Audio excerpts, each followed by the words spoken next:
हर साल लगभग 1 करोड़ शादियां होती हैं इंडिया में, जिसमें से 80% हिंदू वेडिंग्स होती हैं। नवंबर और दिसंबर को तो वेडिंग सीजन तक कहा जाता है। वेडिंग रिलेटेड बिजनेस अपने आप में एक बहुत ही बड़ा बिजनेस होता है। अरे बकरा आ गया, कहिए सर आज आपकी कैसे मारूं? लेकिन एक चीज और है जो इन सब के साथ बढ़ रही है। क्या? डाइवोर्स। डाइवोर्स एक रिलेशनशिप का फेलियर है, इस बात में कोई दो राय नहीं है। लेकिन साथ ही साथ ये आपके लिए एक नए जीवन की शुरुआत भी करता है। समय के साथ चीज़ें बदल जाती हैं, समाज की कुछ प्री डिफाइंड डेफिनेशंस भी बदल जाती हैं जैसे ही नई जनरेशन टेक ओवर करती है। शादी का मतलब जो हमारे पेरेंट्स के लिए हुआ करता था, आज वो इस जनरेशन के लिए वैलिड नहीं होगा। इस वीडियो में हम इसी डाइवोर्स राइज ट्रेंड की नदी में गोता लगाएंगे और जानेंगे तलाक के हर एक पॉसिबल एस्पेक्ट को। और हाँ, अगर आप ये सोच के वीडियो देख रहे हैं कि मैं आदमी या औरतों की गलतियां गिनाऊंगा, तो आप अभी वीडियो को बंद कर दो, क्योंकि मेनली हम लीगल एस्पेक्ट को समझेंगे, ना कि जेंडर वॉर शुरू करेंगे। किसी भी मैरिड कपल का डाइवोर्स जब होता है तो वो कानून के हिसाब से दो तरह से हो सकता है, म्यूचुअल डाइवोर्स और कंटेस्टेड डाइवोर्स। म्यूचुअल डाइवोर्स का नाम से ही समझ में आ रहा है कि हस्बैंड और वाइफ दोनों की सहमति है इस तलाक में। दोनों लोग अपनी एक जॉइंट पिटीशन फाइल करेंगे और शांति से कोर्ट प्रोसीडिंग का इंतजार करेंगे। कोर्ट जनरली 6 महीने का समय देता है कपल को कि वो कुछ बची कुची गुंजाइश है तो पूरी कर लें शादी को बचाने की। अगर कपल फिर भी कहता है कि नहीं जी हमें तो डाइवोर्स ही चाहिए, तो कोर्ट प्रोसीडिंग फिर आगे बढ़ाता है। On the other hand, contested divorce में एक ही पार्टनर डाइवोर्स पिटीशन फाइल करता है, जिसको भी अलग होना होता है। एक पार्टनर चाहता है साथ रहना लेकिन दूसरा नहीं चाहता, इसे कहेंगे कंटेस्टेड डाइवोर्स। जिसने भी डाइवोर्स फाइल किया है उसे प्रूफ देने होते हैं, प्रोसीडिंग होती है, केस चलता है and so on. Contested divorce लेना टिपिकली डिफिकल्ट होता है और टाइम बहुत खाता है, क्योंकि हमारी जुडिशरी कछुए से भी धीरे चलती है। जनरली मिनिमम 5 से 6 साल तक का वेट करना पड़ता है। इसीलिए लोग डाइवोर्स के लिए म्यूचुअल डाइवोर्स का सहारा लेने लगे हैं कि कौन पड़े इतने झंझट में। क्योंकि डाइवोर्स एक सिविल मैटर है, इसलिए इसकी लीगैलिटीज़ काम करती है कि आप किस धर्म से बिलोंग करते हो। अगर आप हिंदू, सिख, जैन या बुद्धिज़्म फॉलो करते हैं तो आपके लिए बनाया गया है हिंदू मैरिज एक्ट 1955। अगर आप मुस्लिम हैं तो मुस्लिम पर्सनल लॉ। अगर आप पारसी हैं तो Parsi marriage and divorce act 1936। अगर आप क्रिश्चियन हैं तो इंडियन डाइवोर्स एक्ट 1869। और अगर आपने कोर्ट मैरिज की है या आपने शादी को सेकुलर तरह से किया है तो आप फॉलो करेंगे स्पेशल मैरिज एक्ट 1954। अब क्योंकि इंडिया में 80% शादियाँ हिंदू वेडिंग्स होती हैं, इसीलिए हम हिंदू मैरिज एक्ट को सेंटर में रख के बात करेंगे। भगवान न करे, लेकिन मान लेते हैं किसी कपल की शादी नहीं चल पाती और वो डाइवोर्स लेना चाहते हैं। अब उनके पास 2 तरीके हैं लीगली अलग होने के लिए, म्यूचुअल और कंटेस्टेड। अगर दोनों की सहमति है तो under section 13B of Hindu marriage act 1955 के हिसाब से प्रोसीडिंग चलेगी, जो मैंने आपको पहले ही बता दी। 6 महीने बाद कोर्ट कपल को बुलाकर पूछेगा कि हाँ भाई क्या हुआ, साथ रहना है या अलग ही होना है। कपल जनरली बोलता है कि हमें तो अलग ही होना है, और लगभग 2 से 3 महीनों में डाइवोर्स ग्रांट कर दिया जाता है जनरली। म्यूचुअल डाइवोर्स अक्सर कम टाइम लेता है और कोई ज़्यादा लीगल बैटल भी नहीं लड़नी पड़ती। म्यूचुअल डाइवोर्स लेने के लिए 3 कंपलसरी कंडीशंस होती हैं। इसके बाद आता है कंटेस्टेड डाइवोर्स। एक पार्टनर चाहता है अलग होना, दूसरा नहीं।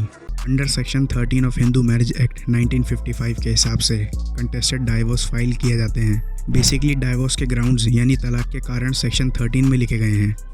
पहला, अडल्ट्री, मतलब एक पार्टनर ने दूसरे पार्टनर पर चीट किया। उस केस में डाइवोर्स का ग्राउंड बनेगा अडल्ट्री यानी चीटिंग। दूसरा, क्रुएल्टी, सबसे ज़्यादा इसी को ग्राउंड बनाया जाता है डाइवोर्स केसेस में, अत्याचार करना अपने साथी पर। तीसरा, डिसर्जन, मतलब 2 साल से ज़्यादा समय तक अलग रहना, अबैंडन फॉर एटलीस्ट 2 years। चौथा, कन्वर्जन। कन्वर्जन का मतलब यहाँ पर धर्म से है, पार्टनर को बिना बताए अपना धर्म बदल लेना। पांचवा, मेंटल डिसऑर्डर, दिमागी रूप से बीमार होने पर भी आप डाइवोर्स फाइल कर सकते हो। छठा, रिनंसिएशन यानी संन्यास ले लेना। सातवां, प्रिजम्पशन ऑफ डेथ, मतलब पार्टनर का कुछ अता पता ना होना कम से कम 7 साल से। उस केस में ये मान लिया जाता है कि अब तो उसकी डेथ हो गई होगी। ये कुछ रीजंस या ग्राउंड हैं जिसके बेस पर डाइवोर्स फाइल किया जा सकते हैं दोनों पार्टनर्स के थ्रू। लेकिन कुछ ऐसे भी ग्राउंड्स हैं जिसे सिर्फ वाइफ लिख सकती है अपनी पिटीशन में। Under section 13(2) of Hindu marriage act 1955 के हिसाब से बाइगेमी यानी किसी और पत्नी का भी होना, उस केस में भी वाइफ डाइवोर्स फाइल कर सकती है। और अगर वाइफ का कोई और हस्बैंड हो तो फिर वो सेकंड मैरिज इनवैलिड हो जाएगी, डोंट वरी। बाइगेमी के अलावा रेप, सोडोमी यानी इनर सेक्स या oral sex with obviously wife even with marriage. पति पत्नी को मजबूर करता है एनल सेक्स या ओरल सेक्स के लिए और पत्नी नहीं चाहती, उस बेस पर भी डाइवोर्स फाइल हो सकता है। अगर दोनों का कंसेंट है फिर कोई प्रॉब्लम नहीं है। इसके अलावा मैरिज बिफोर प्यूबर्टी जैसे 1-2 रीजंस और हैं। ये था सेक्शन 13। सबसे ज़्यादा इसी का महत्व है कंटेस्टेड डाइवोर्स केसेस में। सेक्शन 13 और भी कई जगह इस्तेमाल किया जा सकता है। ये वाला सेक्शन बेसिकली कोर्ट को बताता है कि आप किस बेस पे डाइवोर्स ले रहे हो। कहीं आप किसी मामूली झगड़े पे तो नहीं चल दिए डाइवोर्स लेने। Section 14 of Hindu marriage act 1955। मान लो शादी को अभी 1 साल हुआ है और डाइवोर्स की मजबूरी आ गई है। ऐसी सिचुएशन में सेक्शन 14 काम आएगा। सेक्शन 14 वैसे तो मना करता है कपल्स को to file divorce petition within first year of marriage. कोई भी कपल डाइवोर्स फाइल नहीं कर सकता अगर शादी को 1 साल कंप्लीट नहीं हुआ है तो। डाइवोर्स पिटिशन सिर्फ और सिर्फ तब एक्सेप्ट की जा सकती है जब कोई बहुत ही एक्सट्रीम हार्डशिप यानी संघर्ष झेलना पड़ रहा हो। सिर्फ और सिर्फ इन 3 ग्राउंड्स के बेस पर ही सेक्शन 14 यानी divorce with in first year of marriage को इस्तेमाल किया जा सकता है। अदरवाइज सेक्शन 14 को आप इस्तेमाल नहीं कर पाओगे।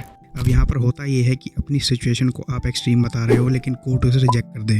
आपकी सिचुएशन एक्सट्रीम है या नहीं ये कोर्ट डिसाइड करता है, और अगर कोर्ट को लगता है कि आपकी सिचुएशन एक्सट्रीम नहीं है तो पिटीशन रिजेक्ट कर दी जाती है। पति पत्नी के झगड़ों को डाइवोर्स का ग्राउंड नहीं बनाया जा सकता कि जी हमारी तो लड़ाइयाँ बहुत होती रहती हैं। कानून के हिसाब से आर्गुमेंट कोई बेस नहीं होता डाइवोर्स लेने का, अनलेस वो झगड़े मेंटल या फिजिकल क्रुएल्टी में ना बदल जाएं। एक सेक्शन और होता है जो बहुत सारे लोगों को पता ही नहीं है कि ऐसा भी कोई प्रोविजन होता है कानून में। हम बात कर रहे हैं section 10 of Hindu marriage act. Section 10 का मतलब है जुडिशियल सेपरेशन। जुडिशियल सेपरेशन का मतलब होता है पति पत्नी अलग अलग रहेंगे लीगली। शादी होने के बाद साथ साथ रहना होता है ना। जुडिशियल सेपरेशन का इस्तेमाल करके पति पत्नी साथ रहने को मजबूर नहीं होते, लेकिन इसका मतलब ये नहीं कि उनका डाइवोर्स हो गया है। जुडिशियल सेपरेशन तब लिया जाता है जब कपल्स के बीच थोड़ी बहुत बॉन्डिंग बची हुई हो। अगर अलग होने का फैसला लिया है तो किसी बेस पर ही लिया होगा। वो बेस या ग्राउंड सेक्शन 13 में लिखे गए हैं जो मैंने आपको अभी बताए थे। इनमें से कोई एक या ज्यादा रीजन दे के आप कोर्ट से ऑर्डर ले सकते हो जुडिशियल सेपरेशन का। फिर पति और पत्नी साथ रहने को बाध्य नहीं माने जाते।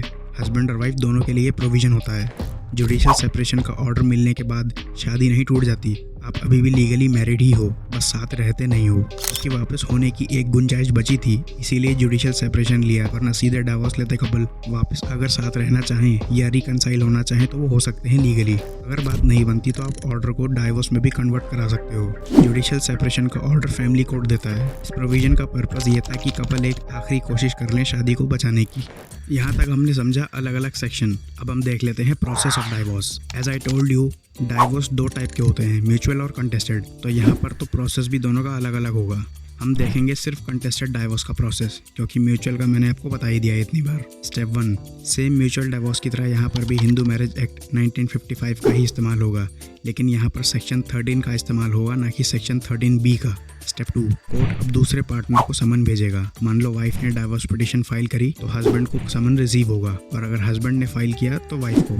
जिसको भी समन रिसीव होता है उसे गिवन टाइम के अंदर अंदर कोर्ट में रिपोर्ट करना होता है। स्टेप 3, क्योंकि कंटेस्टेड डाइवोर्स में एलिगेशन लगाए जाते हैं अपने पार्टनर पर, तो उन एलिगेशंस को एक्सेप्ट या रिजेक्ट करने का काम अब वो अदर स्पाउस करेगा या करेगी जिसके अगेंस्ट एलिगेशन लगाए गए हैं। एलिगेशंस को एक्सेप्ट या रिजेक्ट सिर्फ रिटर्न में ही किया जा सकता है, जो कि आपका वकील करेगा। साथ ही साथ आपके पास एक राइट होता है काउंटर पिटीशन फाइल करने का, जो कि आप अपने वकील को बोल के कर सकते हो। Step 4, counselling. काउंसलिंग वैसे तो ऑप्शनल होती है, कोर्ट ऑर्डर दे भी सकता है और नहीं भी। इस काउंसलिंग में दोनों हस्बैंड वाइफ को एक काउंसलर के पास भेजा जाता है प्रॉब्लम्स को सॉल्व करने के लिए। ये ऑर्डर दिया जा सकता है under section 9 of family court act 1984। अगर काउंसलिंग फेल रहती है तो केस आगे बढ़ाया जाता है। Step 5, framing the issue. सभी प्रॉब्लम्स और एलिगेशंस को मद्देनजर रखते हुए पिटीशन को ध्यान से देखा जाता है और सवाल जवाब होते हैं दोनों पार्टनर से। Step 6, evidence presentation. दोनों हस्बैंड वाइफ अपने अपने एविडेंस कोर्ट के सामने रखते हैं। Step 7, argument. तारीख पे तारीख पड़ती रहती है। लॉयर के साथ साथ हस्बैंड वाइफ भी कोर्ट के चक्कर मारते रहते हैं। फाइनल हियरिंग की तारीख पे लॉयर अपने अपने क्लाइंट को प्रेजेंट करते हैं। Step 8, judgement. सभी गवाह बयां और सबूतों को मद्देनजर रखते हुए जज साहब डाइवोर्स ग्रांट कर देते हैं, रिजेक्ट भी कर सकते हैं। My life my rule. एक स्टेप और होता है अगर आप जजमेंट से सेटिस्फाइड नहीं है तो। Step 9, appeal. आप हाई कोर्ट या सुप्रीम कोर्ट भी जा सकते हैं under section 28 of Hindu marriage act 1955, in case अगर आप सेटिस्फाइड नहीं है तो। अब आते हैं वीडियो के सबसे ज्यादा हीटेड और वेटेड हिस्से पर, एलिमनी एंड मेंटेनेंस। लड़का हो या लड़की, सबको जानना है एलिमनी और मेंटेनेंस के बारे में। एलिमनी और मेंटेनेंस अलग अलग है, आओ गौर से देखते हैं। एलिमनी तो एक होती है जिसे हम परमानेंट एलिमनी कहते हैं। डाइवोर्स ग्रांट होने के बाद एलिमनी देनी होती है। जनरली हस्बैंड एलिमनी देने को बाध्य माना जाता है, क्योंकि कानून के हिसाब से वो घर की इकोनॉमी को होल्ड करता है। हस्बैंड जिम्मेदार होता है घर के खर्चे के लिए, वाइफ नहीं। अकॉर्डिंग टू अंधा कानून हस्बैंड की जिम्मेदारी होती है और वाइफ की मर्जी होती है इन फाइनेंस। ऐसा कहीं लिखा नहीं है बट माना जाता है। Under section 25 Hindu marriage act 1955 alimony कोई भी क्लेम कर सकता है, हस्बैंड भी और वाइफ भी। कोर्ट लेकिन वाइफ को ही फेवर करता है क्योंकि हस्बैंड की जिम्मेदारी थी फाइनेंस की। हस्बैंड भी क्लेम कर सकता है लेकिन बड़ा मुश्किल है उसे एलिमनी मिलना। एलिमनी को आप दो तरह से दे सकते हो, लमसम और पीरियोडिक। लमसम का मतलब एक बार में पूरी पेमेंट कर देना जितना भी कोर्ट ने फाइनल किया है, 10 lakh, 10 crore, 100 crore, what ever the court decides. Lump sum का अमाउंट अगर हस्बैंड एक बार में नहीं दे सकता तो हर महीने EMI के रूप में दे दे, जिसे पीरियोडिक कहते हैं। एलिमनी डिसाइड की जाती है इनकम के बेस पे कि हस्बैंड कितना कमाता है साल का, क्या इनकम सोर्स है, लाइफस्टाइल कैसा है, कितना खर्चा करता है, कौन सी गाड़ी है, घर कितने का है, वगैरह वगैरह। इन सभी पैरामीटर्स को देखकर कोर्ट एक अमाउंट तैयार करता है। एक चीज़ और, पीरियोडिक मेंटेनेंस को रोका भी जा सकता है अगर वाइफ किसी और आदमी से शादी कर ले। डाइवोर्स के बाद वाइफ अगर शादी कर लेती है तो कानून के हिसाब से अब वो अपने एक्स हस्बैंड पे डिपेंड नहीं है क्योंकि उसके पास अब एक डिपेंडेबल इनकम सोर्स आ चुका है। इसके बाद आता है मेंटेनेंस। मेंटेनेंस का मतलब होता है रख रखाव करना। डाइवोर्स के दौरान अगर वाइफ अपने हस्बैंड से केस लड़ने के लिए पैसा मांगे तो कोर्ट अलाउ करता है। Under section 24 of Hindu marriage act 1955 wife अपने हस्बैंड से इंटरम मेंटेनेंस क्लेम कर सकती है या मांग सकती है लीगली। इंटरम मेंटेनेंस का मतलब होता है फाइनेंशियल सपोर्ट प्रोवाइड करना अपनी वाइफ को। इसमें day to day expenses cover होते हैं कि वाइफ अपनी रोज़मर्रा की ज़िंदगी ठीक से जी सके। जनरली मेंटेनेंस हस्बैंड ही देगा, वाइफ की मर्जी है कि उसे क्लेम करना है या नहीं। अगर वाइफ कमाती भी है तो भी उस केस में कोर्ट इंटरम मेंटेनेंस ग्रांट कर सकता है।